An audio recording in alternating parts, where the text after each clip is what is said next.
কেউ চিন্টুকে অপহরণ করেছে। তার মা গোয়েন্দা মেহুলকে ডেকেছিলেন। মেহুল চিন্টুর ঘর সার্চ করে তার একটি নোটবুক খুঁজে পেয়েছিল। শেষ পৃষ্ঠায় কিছু ছবি আঁকা ছিল, কিন্তু মেহুল এটির অর্থ বুঝতে পারল না। অপহরণের সময় তিনজন উপস্থিত ছিলেন। মেহুল তাদের জিজ্ঞাসাবাদ করছিলেন। তিনজনের নাম ছিল জেকব, ববি ও কুককণিকা। জেকব বলল, আমি অফিস থেকে একটি কল পেয়েছিলাম এবং প্রায় 1 ঘন্টা ধরেছিলাম, তাই আমি কিছুই জানি না।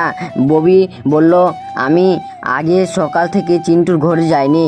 কুককণিকা বলল, আমি চিন্টুর জন্য রান্না করছিলাম, তাই আমি পুরো সময় রান্নাঘরে ছিলাম। তিনজনকে জিজ্ঞাসাবাদ করার পর চিন্টুর নোট বইয়ের ছবিগুলো দেখে মেহুল অপহরণকারীদের চিহ্নিত করেন। এই তিনজনকে দেখে আপনি কি বলতে পারেন কে চিন্টুকে অপহরণ করেছে? ভাবার জন্য সময় দিলাম 5 সেকেন্ড, তাড়াতাড়ি ভেবে বলুন।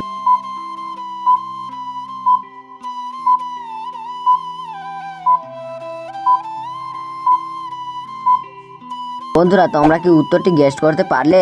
আর যারা যারা উত্তরটি গেস্ট করতে পারোনি তাদেরকে আমি বলে দিচ্ছি, কিন্তু তার আগে ভিডিওতে লাইক দিয়ে চ্যানেলটি সাবস্ক্রাইব করে নাও, কারণ আমি পরবর্তী ধারাতে এমন কিছু নিয়ে আসবো যা দেখলে আপনি একেবারে অবাক হয়ে যাবেন। তাই সাবস্ক্রাইব করতে ভুলবেন না।